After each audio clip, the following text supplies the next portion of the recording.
In Windows 7, many of the Windows Vista integrated parental controls you may be familiar with have been stripped out of the core operating system. So to make up for that lost functionality, Microsoft has added an extensibility framework to Windows 7 so that third-party providers can add on to the parental control features that are still available here in this new operating system. Now, Windows Live Family Safety is just one example of such a provider, though in this case it's made by Microsoft and not really a third party. So let's check it out. I'm in the control panel looking at the user controls under parental controls for an account. Here's where I can go to turn on the usual parental controls. You can see things like setting time limits and controlling which games by ratings, etc., that this account can work with. I can block specific programs. You'll notice over here on the right hand side I'm going to see each of those settings and their current settings. So I can change any of these just by clicking them. But down here in the bottom left corner you can see there are more settings under this provider called Windows Live Family Safety, which I can access directly from here. Or if you prefer, go to the Start button, the Windows orb, choose All Programs, click Windows Live, and you'll find Windows Live Family Safety available right there. So you don't have to go through the control panel. Now, Windows Live Family Safety is made up of two pieces: an actual Windows application that determines whether the feature is enabled or not. You can see it is turned on. But there's also a set of web-based services for configuring those parental control capabilities. We access that by clicking the link at the bottom where it says go to the Family Safety website.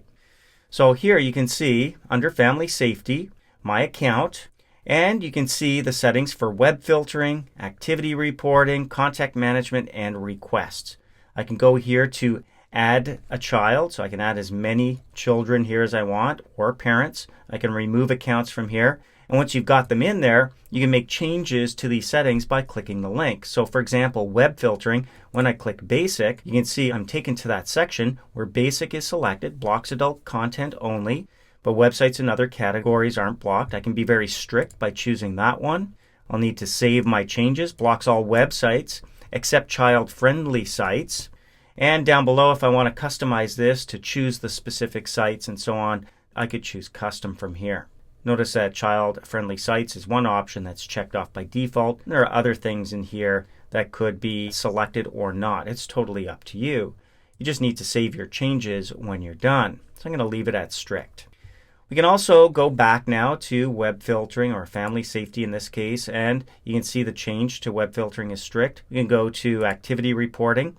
This is a feature of our Windows Live Family Safety that you don't get with the regular parental controls. So here we can turn on activity reporting. That way we'll be able to see what's going on. Under web activity, you can see for the computer, all is selected. And in this case, there's only one account, so that's all that's going to appear here. But if you have multiple accounts, you can select them. You can choose the dates for the reporting. Show blocked activity only. If you want to shorten the report, you could do that from here as well. Click refresh, and you're ready to start viewing those reports. Now, other internet activity is a tab you can choose from as well. So we can go for programs. You can see a description of the programs, web addresses, and so on will show up down here as they are accessed. So we'll save those changes there. And you can see currently there's no activity reported on this account. We would have to open up Internet Explorer and start browsing around to see any report results.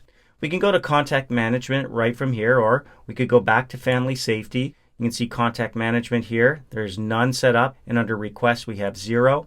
And a little bit further down, you can see under protect your computer, there's help for learning about keeping your computer safe down here, and learn about getting always-on security and performance for your PC with Windows Live OneCare. Another option, another add-on that you might want to consider if this is a very important issue for you. When you're done, just close up the browser, and you can see the Windows Live Family Safety application still running and turned on. So we can close that up, and we can close up Control Panel. And now, with Windows Live Family Safety, you can feel confident and in control over what can be accessed by family members.